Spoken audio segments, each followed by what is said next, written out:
Pawpaw, Sammy, and Allybug here. These are potato sprouts. I throw my potato peelings in my worm bins, and over a period of time, they'll sprout. Then what I do when they sprout is I go out to my garden and I plant these. So I planted my potatoes yesterday.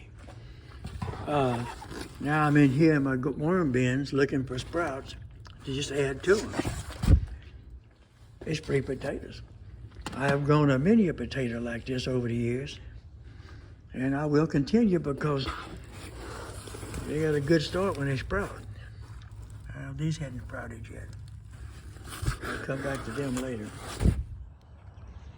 This is my potato bed. It's actually an old, I had fish in it one time, years ago. It's been out here for years. But this is, over the years, the leaves and the cardboard. I'm gonna show you something. You move the leaves back. Look how easy that dig. Look how pretty and black that dirt is. Okay? Then I come in here, my potatoes I just got out of my worm bin, and I put them in the ground gently. I planted my real potatoes the other day, yesterday really. And what happens is by going into my worm bin and pulling out these sprouts ever so often, I can have a crop. I'm alternating the crop. Instead of having a bunch of potatoes coming in at one time, I have them coming in at different times. And it works. I've been known to grow potatoes doggone year round. But there it is, people.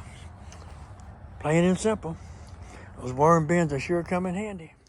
Not only do I get my potatoes out of my worm bin, when I buy my onions, my bigger onions, I buy them by the 3-pound bags. I come here on the stove, turn the bin on, which is not on right now, it's too much noise.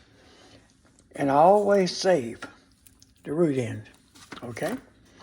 I dice my onions up, I put them in the bags, I freeze them, I take the root end, take it straight out in my garden, and I plant it.